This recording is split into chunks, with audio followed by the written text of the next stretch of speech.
교회 공동체, 교회라고 하는 이곳에서 증거되어져야 될 분은 예수 그리스도입니다. 예수 그리스도가 교회를 통해서 증거되어질 때 아무리 교회가 예수 그리스도에 대해서 말씀을 전하지 아니한다 할지라도 적어도 한 번은 우리는 예수 그리스도에 대한 말씀을 들을 수 있고, 아니 더 나아가면 두 번은 들을 수 있겠죠.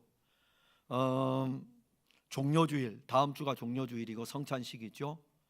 그리고 종료주일이 지나게 되면 고난주간이 되게 되고, 고난주간의 금요일은 고난일이 되게 되고, 그리고 주일을 맞이할 때는 부활절이 됩니다. 이 기간에는 집중적으로 예수 그리스도에 대해서 교회들마다 증거를 합니다. 그리고 또 이제 성탄을 앞에 두고 또 탄생하신 하나님의 아들 그리스도에 대해서 증거하기도 합니다. 주일로 보면 종료주일부터 부활주일까지 해서 두 주에 걸쳐서, 그런가 하면은 또 한 주간에 걸쳐 가지고 집중적으로 예수 그리스도의 죽으심과 부활에 대해서 교회들은 증거를 합니다. 그런데 초기 기독교, 이 신약 성경이 쓰여질 때에 예수님이 하늘로 올리우신 AD 30년 이후로부터 이 요한계시록을 빼놓고 AD 70년 이전에 대부분의 신약 성경 26권은 다 기록이 됩니다. 요한계시록만 그 이후에 기록이 되고, AD 30년 이후로부터 시작해서 AD 70년 사이에 26권의 신약 성경이 대부분 다 기록이 되는데, 이 기록되는 하나님의 말씀 안에 보게 되면은 예수 그리스도의 십자가와 부활이 굉장히 풍성하게 많이 들어있는 것을 알 수가 있습니다. 사도들은 그리스도를 직접 경험을 했죠. 그리스도와 3년 동안 함께 다녔고, 또 그리스도가 약속하신 그 약속의 성령을 받았습니다.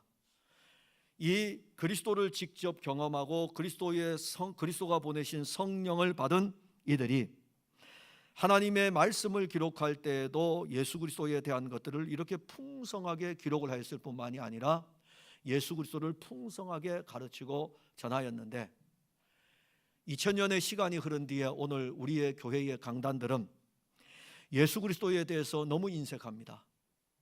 예수 그리스도가 너무 숨겨진, 꼭꼭 숨겨져 있는 보배로 두어서 그런지 예수 그리스도에 대한 설교가 너무 인색합니다.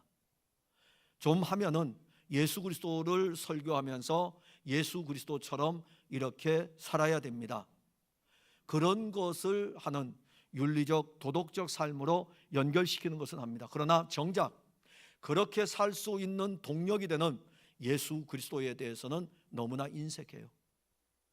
우리가 어떻게 살아가는 것도 중요하지만 그것을 살아가게 하는 힘이 예수 그리스도로부터 나오는데, 이것이 교회가 지금 없고 성도들이 이 말씀을 통해서 은혜를 입는 것이 굉장히 적습니다. 그래서 교회들이 계속 넘어지는 이유가 거기에 있습니다. 오늘 설교는 좀 어려운 설교입니다. 설교를 작성하는 저도 원래 10장 1절부터 시작해서 25절까지 다음 주에는 19절부터 25절까지 설교를 하겠지만은, 다음 주가 종료주일입니다. 그 다음 주가 부활절이기 때문에 할 수만 있으면 이걸 나누어 가지고 3주든 4주든 이렇게 걸쳐서 좀 했으면 좋았을 텐데, 막상 설교를 히브리서 10장을 설교를 작성하면서 너무 어렵다. 저도 율법과 제사와 연결되는 복음의 말씀이기 때문에 굉장히 어려울 수가 있고, 신학을 배웠다면은 그래도 좀 이해하기는 쉬운데, 일반 평신도들이 그냥 아주 쉽게 복음을 접했을 때는 이건 좀 더 깊이 있게 들어가는 말씀이고, 용어 자체도 또 어려울 수 있기 때문에 설교를 다 작성하고 난 다음에도 어떻게 전하는 것이 좋을까라는 그런 고민에 빠졌습니다. 그러나 어차피 설교는 제 입을 통해서 전해줘도 이 일 가운데 역사하실 분은 또 성령이시고, 그래서 주의 영의 도움이 없이는 이 말씀도 사실 풀 수가 없습니다. 저는 여러분들이 성경을 지식적으로 알려고 하지 아니한다는 것을 알기 때문에 이것을 감사하게 여기고, 이 말씀이 여러분들에게 은혜로 이렇게 다가와서 이 말씀이 주는 하나님의 뜻을 우리가 알아가면 좋을 것 같습니다. 먼저는 배경인데, 히브리서의 배경을 여러분들이 알고 이 말씀을 보아야 됩니다. 히브리서의 배경은 유대인들 중에 기독교로 개종을 했어요. 유대교가 유대인들은 유대교를 신봉을 하는데 이 유대교는 예수 그리스도를 얼마나 박해를 했는지 모르고 그들은 결국 이 유대교는 예수를 십자가에 못 박게 됩니다. 그리고 예수님 십자가에 죽으시고 부활하신 뒤에 하늘로 올리우시고 나서 제자들에 의해 가지고 예수 그리스도의 복음이 각 지역들에게 증거가 되어집니다. 근데 그들 가운데 유대인들이 예수를 믿기로 작정을 하고 유대교를 버리고 기독교로 개종을 하는 일들이 일어납니다. 그래서 보편적으로 초기 기독교 공동체 교회의 구성원들은 유대인들 아니면 이방인들 딱 둘로 나누어지죠. 왜냐하면 그럴 수밖에 없는 게 유대인들이 선민의식을 가지고 있기 때문에. 그래서 유대인들 아니면은 이방인들, 로마인들, 헬라인들이 교회의 구성원들이 됩니다. 그렇다고 해서 이렇게 많은 인원은 아니에요. 적은 인원입니다. 초기 기독교 공동체는 건물에서 시작하는 것이 아니라 한 가정에서 시작하기 때문에 그렇게 교인들이 많지는 않습니다. 그러면서도 지역들마다 하나님의 교회가 세워졌어요.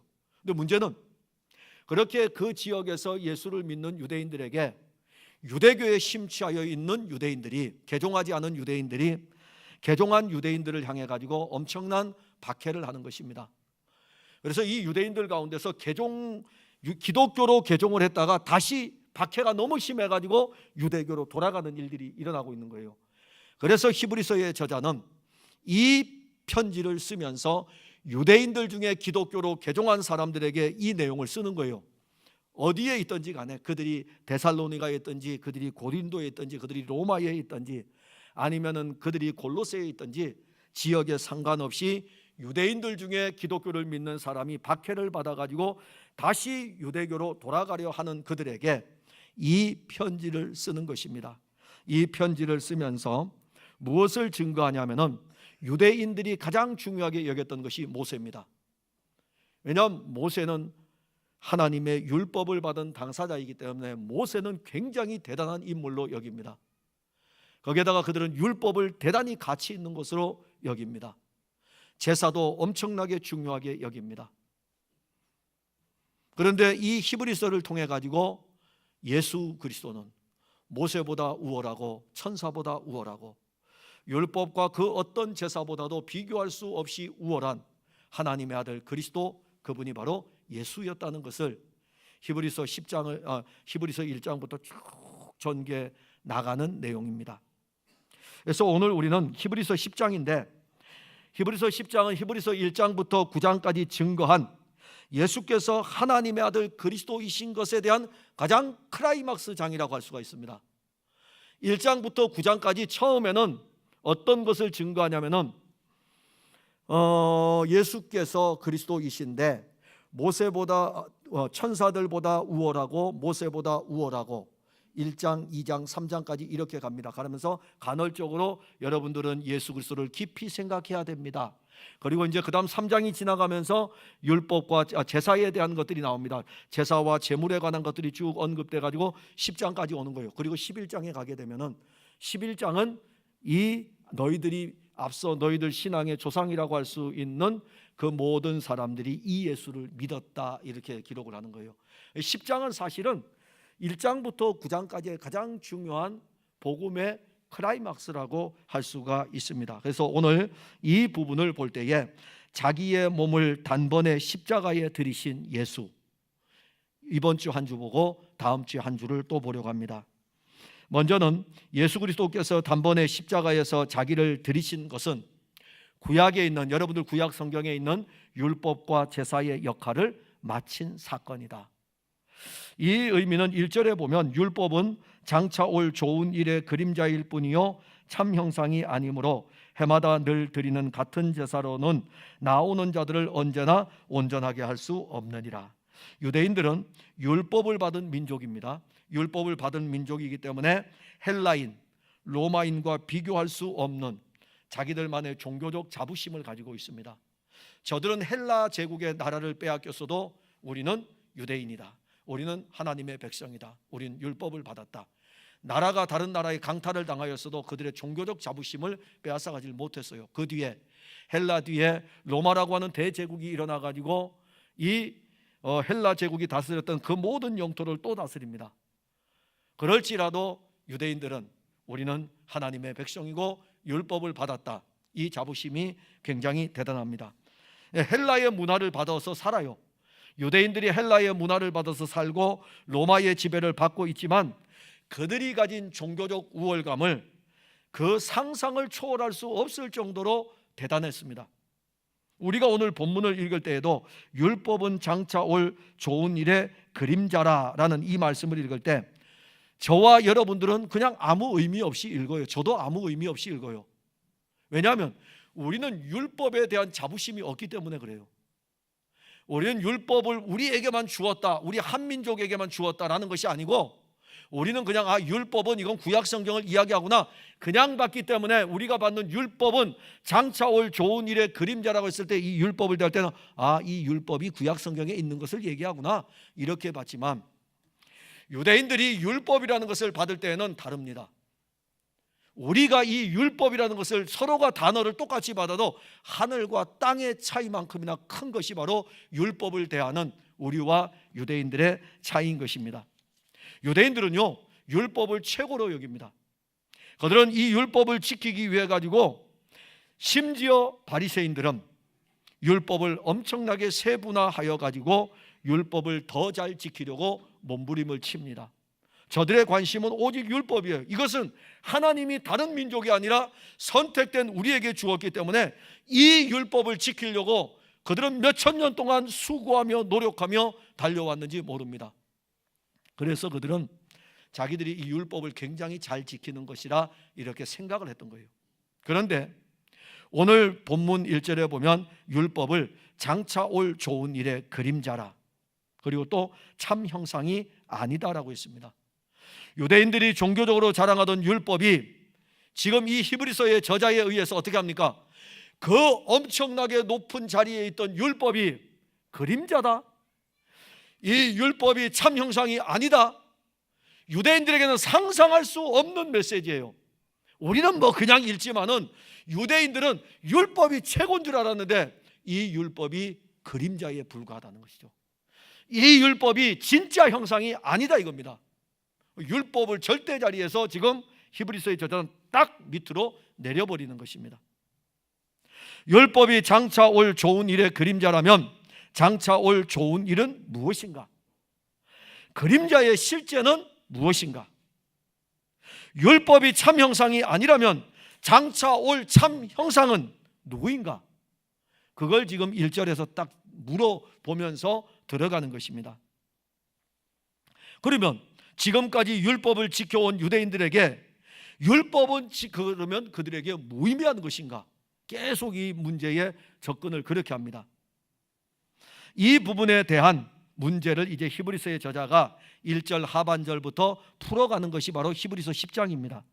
우리는 이것을 10장 1절에 나오는 그 말씀 장차 올 좋은 일의 그림자 참 형상이 아니다라는 것을 통해서 율법의 역할과 율법의 기능을 우리가 볼 수 있습니다. 먼저 율법의 역할은 하나님의 아들 그리스도가 오시게 되면 그 역할이 끝을 맺는 것입니다. 더 이상 이제 율법은 없어요. 율법이 폐기되었다라는 의미가 아니라 율법의 역할이 끝이 났다는 것입니다.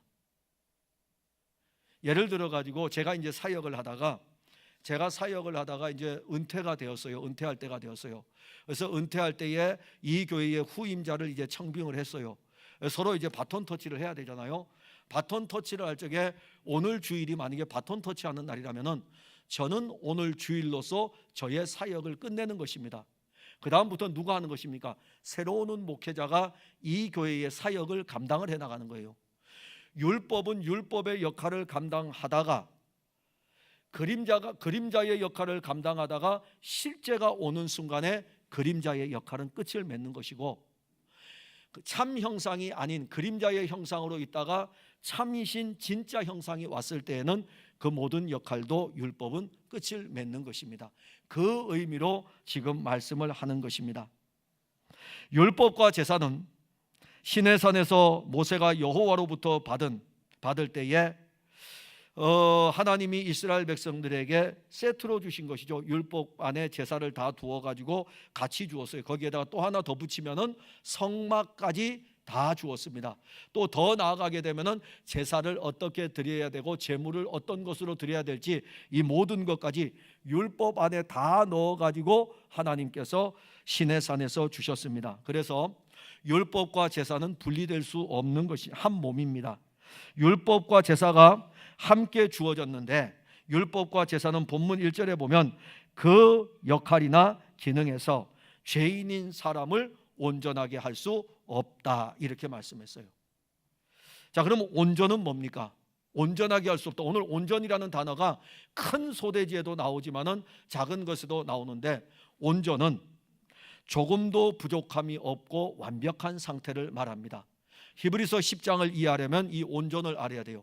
조금도 부족함이 없고 완벽한 상태. 자, 무엇에 부족함이 없습니까? 죄인은 다 부족하고 죄인은 다 연약하고 죄인은 완벽하지를 못합니다. 사람으로는 온전하게 될 수 있는 것이 없어요. 사람은 율법을 다 지킬 수 없을 뿐만이 아니라 이 율법을 다 지켜 나갈 것 같지만은 사람은 온전하게 될 수 없습니다. 그래서 오늘 본문에도 율법으로는 온전하게 할 수 없다 이렇게 말씀하는 거예요. 율법을 통해서는 어느 누구도 완벽할 정도로 부족함이 없을 정도로 그렇게 온전하게 될 수는 없다. 그러기에 온전은 누구에게 있습니까?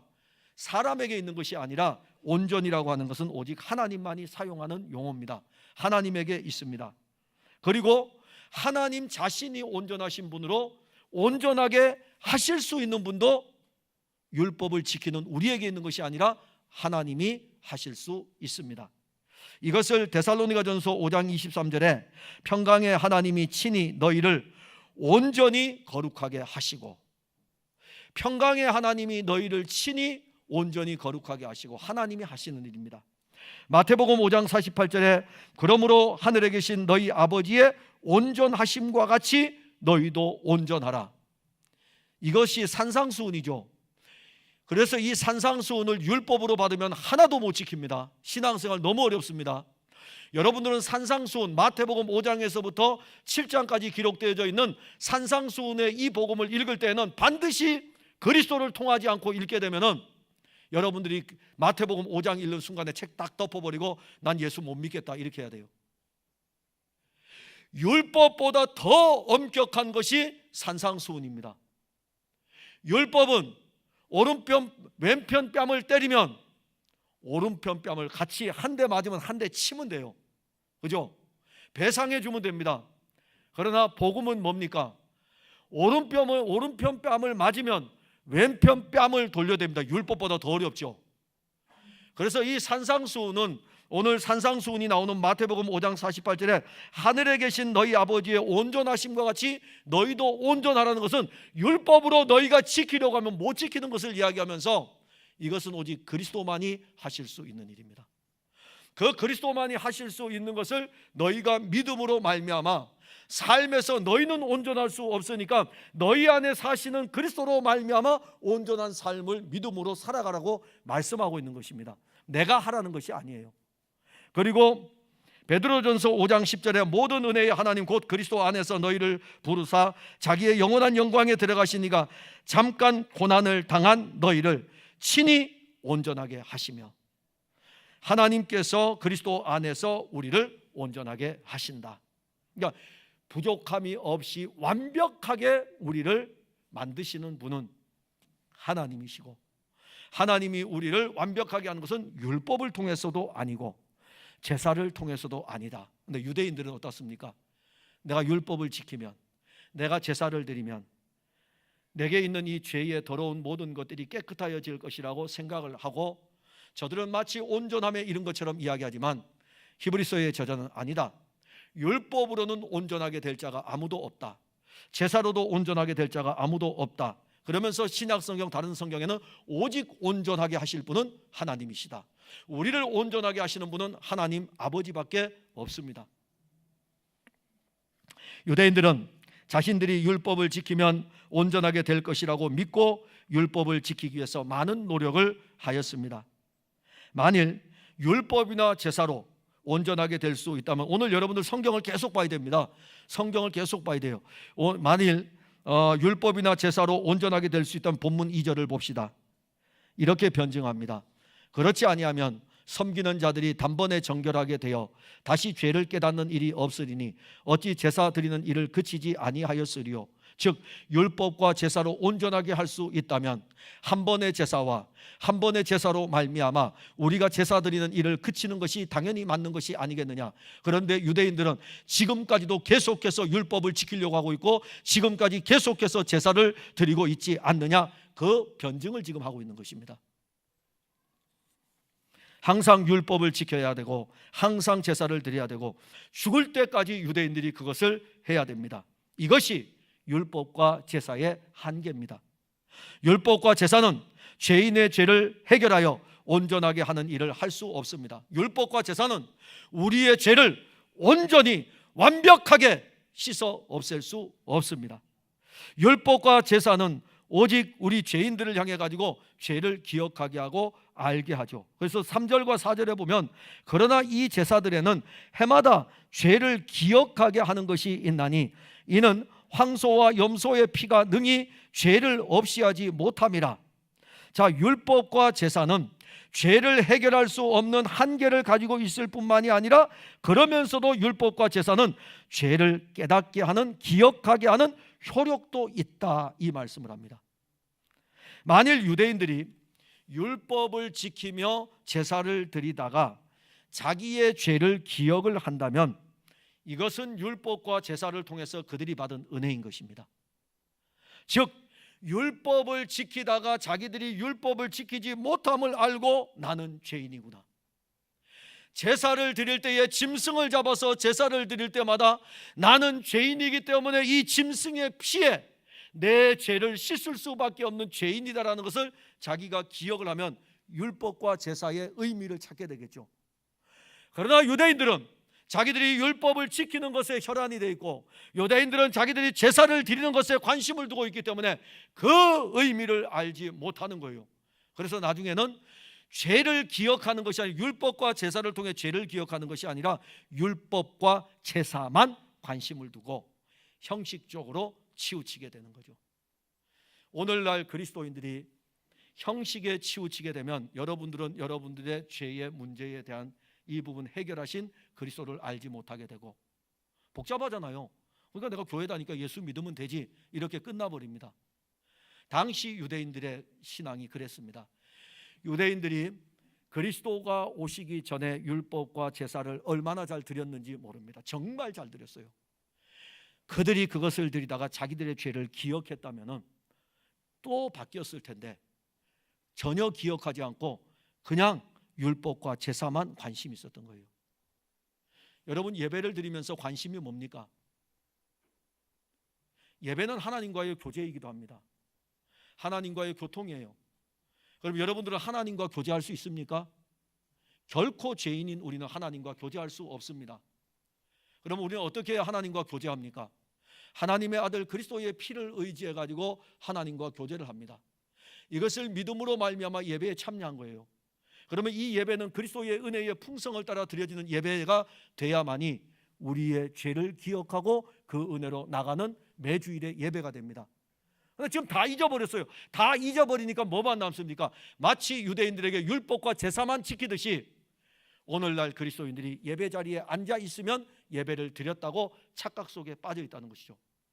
그래서 그 예배가 하나님과의 교제로 나아가지 못하고 예배가 하나님과의 교제로 나아가지 못하고 율법적으로 예배라고 하는 틀 속에 박혀 있으니까는 늘 똑같은 유대인들의 모습을 반복을 하는 것입니다. 우리가 이것이 참 무섭다는 것을 알아야 돼요. 받은 십자가의 구속의 은혜의 풍성을 알아야 되는데 습관을 쫓아서 우리 스스로가 영적으로 유대인화 되어가고 있다는 것이죠. 굉장히 무서운 것입니다. 유대인들은 제사를 통해 가지고 자기들의 죄를 기억하는 은혜를 누리지 못하였고 자기들의 죄를 기억하지 못하니까는 하나님께 황소와 염소의 피로 제사를 드려도 그 제사는 항상 형식에 그치는 것이죠. 율법과 제사는 한계만 있는 것이 아니라 죄를 기억하게 하는 효력도 있습니다. 그러나 그 효력으로는 결코 죄를 기억하게는 해도 죄를 없애지 못합니다. 이제 우리는 무엇을 보아야 됩니까? 유대인들이 그래서 보는 게 있어요. 율법과 제사를 통해서 나는 죄인이구나 보면서, 그러면 내가 누구를 바라봐야 되지? 내 죄의 문제를 어떻게 해결해야 되지? 그때 유대인들이 이제 보는 것이 하나님의 약속입니다. 하나님의 약속이에요. 우리는 장차 올 좋은 일의 실제요 참 형상을 이제부터 볼 것입니다. 5절에 보면 그러므로 주께서 세상에 임하실 때에, 시편의 글이거든요. 다윗의 글입니다. 다윗이 지금 기록한 글인데 이것을 신약 성경에 인용을 하면서 시편에 기록된 다윗의 글이 메시아의 글인 것을 우리에게 알려줍니다. 주께서 세상에 임하실 때에, 이것은 다윗이 세상에 온다는 것이 아니라 그리스도께서 세상에 임하실 때에 성육신 하실 것을 말씀합니다. 그리고 5절과 7절의 말씀은 시편 40편 6절에서 8절의 말씀인데, 하나님이 제사와 예물을 원하지 아니하시고 오직 나를 위하여 한 몸을 예비하셨도다. 제사와 예물이 아니라 한 몸이라고 말씀했습니다. 7절에서는 이에 내가 말하기를 하나님이여 보시옵소서, 두루마리 책에 나를 가리켜 기록된 것과 같이 하나님의 뜻을 행하러 왔나이다. 이것을 히브리서에 같이 기록을 하면서 한 몸을 예비하셨다. 그 한 몸이 바로 나다. 하나님의 아들 그리스도. 그리고 하나님의 아들 그리스도가 한 몸으로 이 땅에 오신 것은 두루마리 책 율법에 기록된 그 말씀을 따라 하나님의 뜻을 행하러 왔다, 이 말씀을 하는 것입니다. 9절에 그 후에 말씀하시기를 보시옵소서, 내가 하나님의 뜻을 행하러 왔나이다 하셨으니, 오늘 본문 9절입니다. 히브리서 10장 9절. 그 후에 말씀하시기를 보시옵소서, 내가 하나님의 뜻을 행하러 왔나이다 하셨으니 그 첫째 것을 폐하심은 둘째 것을 세우려 하심이라. 둘째 것이 오니까, 하나님의 아들 그리스도가 참으로 오니까, 하나님의 아들 그리스도가 실제이니까 그림자는 물러가는 거예요. 하나님의 아들 그리스도가 실제니까는 그림자는 물러가고, 참 형상이 오니까는 지금까지 그림자 역할을 했던 율법은 물러가는 것입니다. 그래서 폐한다라고 하는 이 의미는 없애버린다는 의미가 아니라 물러갔다는 거예요. 제 뒤에 후임자가 오면 저는 물러가야 된다고요. 거기 남아가지고 그림자가 아니라 실세가 돼가지고 있으면 교회는 시끄러워져요. 율법이 교회 안에 판을 치면 교회는 시끄러워진다니까요. 하나님의 아들 그리스도가 왔으니까 율법은 물러가는 거예요. 그 다음에 무엇이 시작됩니까? 그리스도이신 복음이 교회를 이끌고 가는 것입니다. 그 말씀이 바로 폐하고 세운다는 의미입니다. 그러면서 여기서 내가 하나님의 뜻을 행하러 왔나이다 라고 했을 때에, 이 내가라고 하는 이 사람이 누굽니까? 바로 하나님의 아들 그리스도입니다. 10절에 보면 그 뜻을 따라 예수 그리스도가 오시고, 히브리서 10장 10절입니다. 이 뜻을 따라 예수 그리스도의 몸을 단번에 들이심으로, 즉 이 뜻을 따라 예수 그리스도가 이 땅에 오신 것입니다. 이 뜻을 따라 예수 그리스도가 이 땅에 오셔가지고 그분이 제사와 예물과 번제와 속죄제로 단번에 자기 자신을 십자가에 들이신 것입니다. 아버지의 뜻을 따라 자기의 몸을 단번에 들이셨어요. 장차 올 좋은 일은 하나님의 아들 그리스도가 세상에 오신 것입니다. 이제 하나님의 아들 그리스도는 율법과 제사하고는 비교할 수 없는 실제셔요. 실제이십니다. 그분을 우리가 10장 10절에 이 뜻을 따라 예수 그리스도 이렇게 부르는 거죠. 하나님의 아들 예수.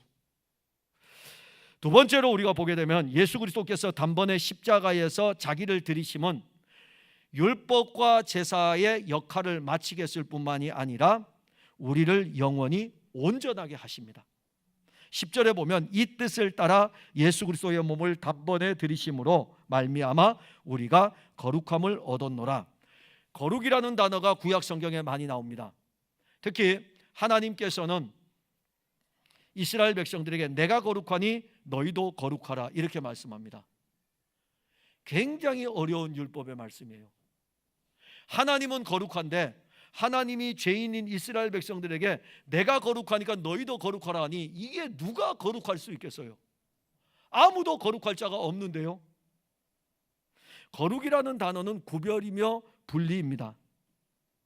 쉽게 말하면 여러분들 지금 이제 무를 파내면은 저장했던 무가 나올 적에 어떻게 잘못 저장하면은 무가 썩잖아요, 그죠? 그 썩을 때에 칼을 가지고 도려내 버리는 거예요. 그래서 썩은 것이 같이 있으면 안 돼요. 도려내 가지고 잘라버린다라는 의미가 원래 거룩이라는 의미입니다. 구별을 시키는 거예요. 죄의 성향들을 다 잘라서 없애버립니다. 그러기에 거룩은 죄와 관계될 때 사용되는 용어인 것입니다. 하나님은 거룩하다 할 때에는 하나님은 죄와 구별되어 있는 분이셔요. 하나님은 죄와 분리되어져 있는 분입니다. 하나님은 결코 죄의 문제하고는 상관이 없습니다. 그래서 하나님께서 자기 백성들을 죄에서 구원할 때에, 오늘 새벽 기도가 창세기 1장이었는데 말씀으로 세상을 창조하셨습니다. 그 하나님이 저와 여러분들을 말씀으로 구원하실 수 없겠습니까? 하실 수 있죠. 그런데 애석하게도 우리는 죄인입니다. 만일 하나님께서 우리를 당신의 엘로힘이라고 하는 당신의 무한하신 능력으로 너는 내 것이야 라고 해서 하나님이 그냥 다 데려와 보세요. 그러면 어떤 일이 벌어지겠습니까? 이미 창세 이전에 하늘의 영물들 속에서 사탄이라는 이 세력이 하나님을 대적했다고요. 그가 하나님을 대적해서 범죄를 저질렀어요. 그래서 그를 범죄에 대한 형벌로 하나님을 섬기는 자리에서 쫓아내버렸습니다. 그는 그때부터 이 사탄은 계속해서 하나님을 대적하는 일을 하고 있습니다. 세상이 창조되었어요. 세상이 창조되었는데 그 세상에 창조된 인간이 하나님 앞에 죄를 범했어요. 내가 내 형상으로 창조했는데 괜찮아, 일로 와, 너 죄 졌어도 괜찮아, 너는 내 사람이야, 이렇게 끌어들이면 누가 제일 먼저 하나님에게 이 부분에 대해서 질문을 던질까요? 하나님 불의하십니다 라고 제일 먼저 할게 사탄이 할 거 아니에요.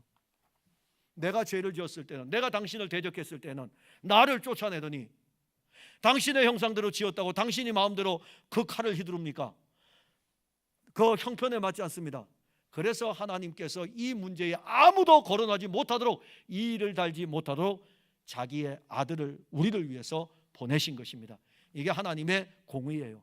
하나님은 죄에 대해서 공의로우십니다. 그래서 하나님은 죄에서 구별됐고 우리는 죄인이고 우리는 거룩하지 못합니다.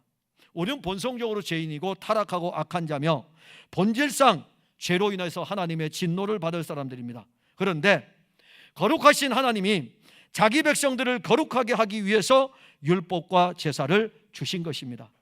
하나님은 율법과 제사를 통해서 자기 백성들이 하나님의 약속이신 그리스도를 믿음으로 받기를 원했습니다.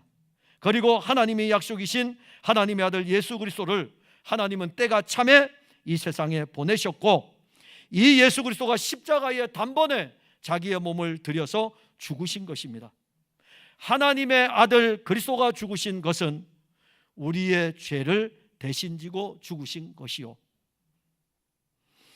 그리고 우리가 받을 율법의 저주를 대신 받아가지고 나무에 달리신 것입니다. 이것을 본문 10절에서는 이 뜻을 따라 예수 그리스도의 몸을 단번에 들이심으로 말미암아 우리가 거룩함을 얻었노라.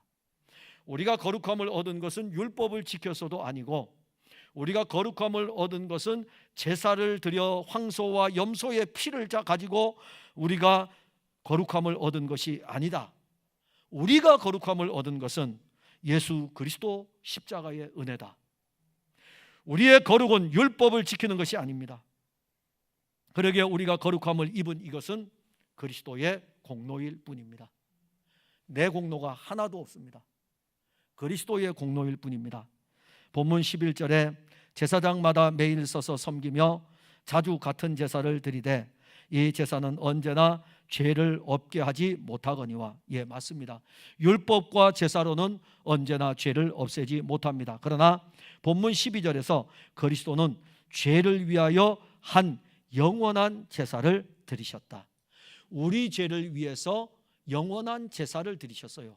그 제사가 자신이 제물이 되신 것이고 자신이 제사장이 되신 것이고, 그리하여서 율법을 성취하면서 십자가에 달려가지고 죽으신 것입니다.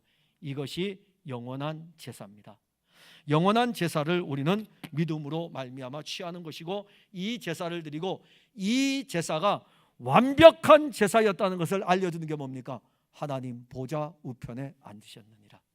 그리고 그의 원수들을 그 발등상 아래 두게 한다. 즉 너희들이 십자가에 달린 이 예수가 하나님이 이루신 완벽한 제사였다. 예수의 피가 자기 백성들을 구원하는 완벽한 제사였다. 그것의 방증으로 딱 찍은 것이 뭐냐면 예수님이 죽은 자 가운데서 부활하여 하늘로 올리우신 것입니다. 하나님 보좌 우편에 계신 것이죠.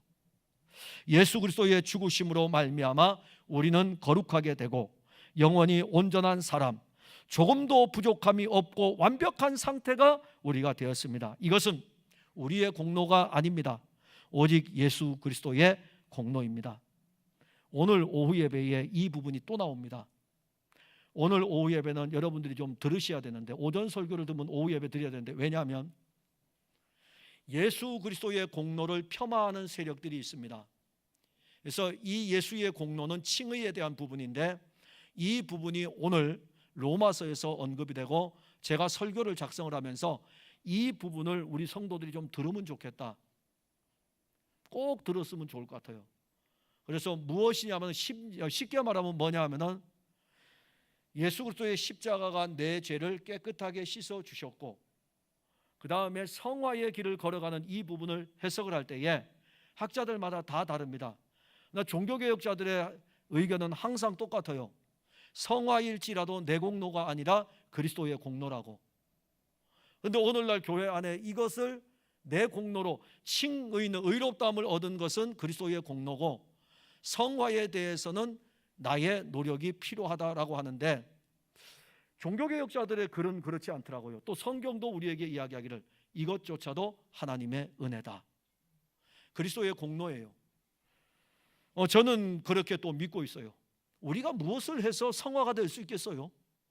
저와 여러분들이 어떻게 해서 우리가 성화의 상태에 이를 수 있겠습니까?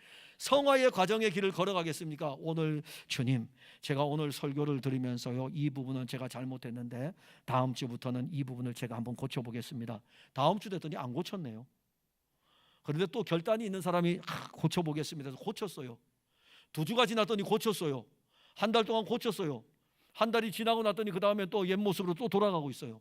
이게 우리의 모습이에요. 우리의 공로 없습니다. 우리의 공로 없어요. 그저 은혜일 뿐입니다. 우리를 이끌어 가시는 분은 하나님이 그리스도 안에서 우리를 이끌어 가실 뿐입니다. 하나님의 아들 그리스도가 오셔서 십자가의 죽으심으로 말미암아 율법과 제사로 할 수 없는 온전하게 하는 일을 다 이루셨습니다. 그리고 이제 세 번째로 보게 되면은 예수 그리스도께서 단번에 십자가에서 자기를 들이심으로 우리가 영원히 온전함을 얻은 것을 성령이 어디에 두었냐면 우리 마음에 두었습니다. 16절에 주께서 이르시되 그날 후로는 그들과 언약을 맺을 언약이 이것이라 하시고 내 법을 그들의 마음에 두고 그들의 생각에 기록하리라. 이 16절 말씀이 예레미야 선지자의 예언의 말씀입니다. 하나님은 그때에 하나님의 약속이신 그리스도를 말씀하셨습니다. 하나님이 자기의 아들 그리스도를 이 세상에 보내셔서 그 아들이 십자가에 단번에 자기의 몸을 들여 죽게 하셨습니다. 율법과 제사로는 결코 영원한 속죄와 거룩과 온전함에 이르지 못하였지만 하나님의 아들 그리스도를 믿음으로 말미암아 영원한 속죄를 얻게 하고 거룩과 온전함에 이르게 하였는데, 이것이 믿어지도록 우리의 마음에 두고 우리의 생각에 두신 분이 성령이십니다. 그것이 바로 16절입니다. 성령이 우리에게 증언하여 하나님의 아들 그리스도가 십자가에 죽으신 것을 우리에게 믿어지도록 하는 것입니다. 이제 우리 안에 증언하신 성령은 우리의 마음에도 그리스도의 십자가, 우리의 생각에도 그리스도의 십자가를 지워지지 않도록 기록하였습니다. 바울은 갈라디아 교회에 편지를 보낼 때에 이후로는 나를 괴롭게 하지 말라. 내가 내 몸에 예수의 흔적을 가졌노라. 예수의 흔적이 바울에게 무엇이 있습니까? 여기에다가 딱 이렇게 이마에다가 십자가 그면 예수의 흔적입니까? 귀에다가 십자가를 그어가지고 나는 예수의 종이다 해가지고 자기의 그 스tig마타를 이렇게 딱 그려놓으면 예수의 흔적입니까? 바울이 이야기하는 이 스tig마타 예수의 흔적은 성령이 그의 마음에다가 예수 그리스도를 새겨놓은 것이고 성령이 그의 생각에다가 예수 그리스도를 새겨놓은 것이에요. 그래서 그는 이 성령으로 말미암아 예수 그리스도의 십자가가 자기의 마음에, 예수 그리스도의 십자가가 자기의 생각에 기록되어져 있다. 율법을 기록하면 안 됩니다. 이미 그리스도가 율법을 이루셨는데 율법을 기록할 필요는 없어요. 그래서 여러분들이 신앙생활할 때 항상 기록되어져 있는, 이 마음속에 기록되어져 있는 것은 예수 그리스도의 은혜, 항상 우리의 생각 속에 기록되어져 있는 것은 예수 그리스도의 십자가.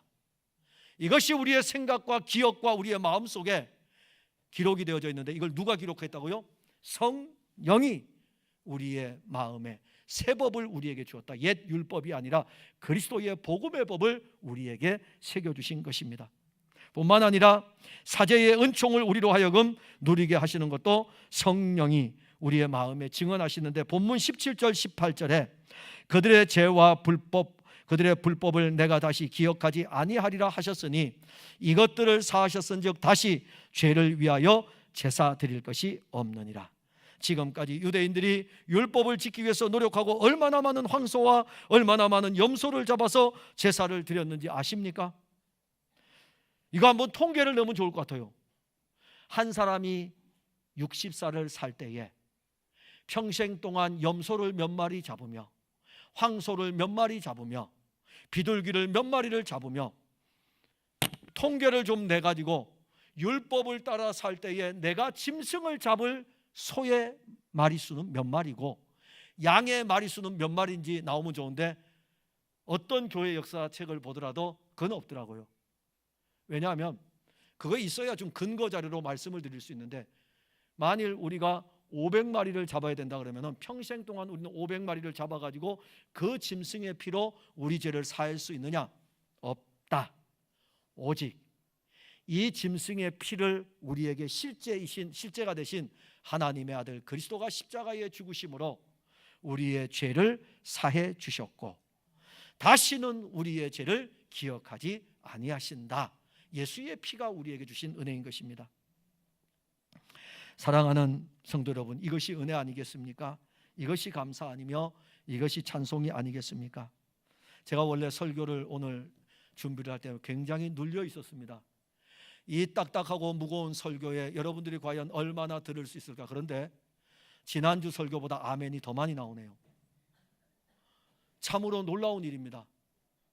왜냐하면 그것은 왜 그러냐면은 우리에게는 성경을 어떻게 얼마나 어렵게 푸느냐 이게 중요한 것이 아니라 여러분들의 심령 속에 성령이 여러분들에게 그리스도를 주었기 때문에 그리스도가 증거되어질 때 여러분들이 지금 아멘으로 화답을 하는 것입니다. 이건 결코 여러분들이 지금 이 의미를 알겠습니까? 저도 이것 때문에 묵상하고 쭉 했지만은 우리 성도들 입장에서는 잃어버리기가 쉽다고요.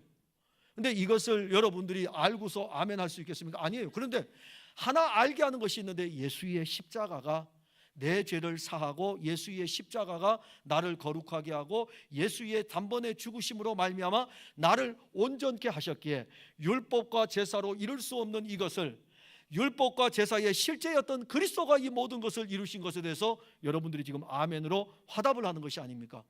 이것을 알게 하신 이가 저겠습니까? 아니죠. 성경을 기록한 실제 저자이신 성령이 여러분들에게 그리스도의 피가 전해질 때에 여러분들 속에서 아멘으로 화답이 되는 거예요. 제가 원래 오늘 설교는 그렇게 작정하고 했거든요. 과연 성도들이 아멘을 어느 정도 할 것인가? 여러분들 정말 감사합니다. 아멘은 그렇게 하는 것입니다. 그냥 아무렇게나 막 아멘 하는 거 아니에요. 뭐 여기에다가 아멘 붙이는 것이 아니라 그리스도의 은혜가 내게 올 때에 아멘, 아멘 하는 것이죠. 이제 말씀을 맺습니다. 우리는 이 예수 그리스도께서 단번에 십자가에서 자기를 드리신 것은 율법과 제사의 역할을 다 마친 사건이다. 예수 그리스도께서 단번에 십자가에서 자기를 드리심으로 우리는 영원히 온전함을 얻었다. 속죄도 얻었고 영원한 온전함과 거룩함도 얻었습니다. 예수 그리스도께서 단번에 십자가에서 자기를 드리심으로 말미암아 우리가 영원히 온전함을 얻을 수 있도록 성령이 우리 안에 이것을 두셨습니다. 우리를 향한 삼위일체 하나님의 위대한 구원의 사역입니다. 하나님은 약속하신 대로 그의 아들을 이 세상에 보내셨고, 이 세상에 오신 하나님의 아들 예수 그리스도는 친히 우리가 받을 율법의 저주를 받아 나무에 달리셨고, 우리가 받을 형벌을 대신 받아 십자가에서 죽으셨습니다. 성령은 예수 그리스도께서 십자가에서 이루신 이 놀라운 구원을 우리의 마음과 우리의 생각에 두었고, 하나님은 이제 다시는 우리의 죄와 불법을 기억하지 않을 것이다 라고 말씀하셨습니다. 이 모든 것이 삼위일체 하나님의 공로입니다. 그러기에 우리는 자랑할 것이 없습니다. 심지어 우리가 죄와 불법에서 구원을 받은 것이 믿어지더라도 그 믿어지는 것까지도 우리의 공로가 아니라 은혜임을 우리가 알아야 합니다. 우리가 할 수 있는 일은 항상 십자가에서 단번에 자기를 들이신 예수 그리스도를 마음에 두고 그 생각을 마음에 기록하여 우리는 우리를 향한 구원의 일을 이루신 삼위일체 하나님께 찬송하고 감사할 뿐일 것입니다. 기도하겠습니다. 하나님, 은혜를 감사합니다. 오늘 우리는 자기의 몸을 십자가에 단번에 들이신 예수 그리스도에 대해서 우리가 보았습니다. 하나님의 아들 예수 그리스도가 십자가에 달려 죽으심은 율법과 제사의 역할을 마치게 하신 것입니다. 이제 하나님의 아들 그리스도가 오심으로 말미암아 율법과 제사의 사역은 끝이 났고, 그리스도 예수로 말미암아 우리는 거룩함을 입고 온전함을 입고 죄사함의 은혜를 입었습니다. 이것을 성령이 우리의 마음에 두었고 우리의 기억 속에 두어가지고 항상 우리로 하여금 예수 그리스도를 생각나게 하고 예수 그리스도를 기억하게 하고 예수 그리스도의 은혜를 따라가게 합니다. 우리 사랑하는 모든 풍성한 교회 성도들은 이와 같이 우리를 위해서 자기 자신을 단번에 십자가에 들이신 그 예수를 믿는 믿음으로 신앙생활을 하게 하시고 그 믿음의 부요함을 누리며 살도록 인도하여 주옵소서. 예수님 이름으로 기도하옵나이다. 아멘.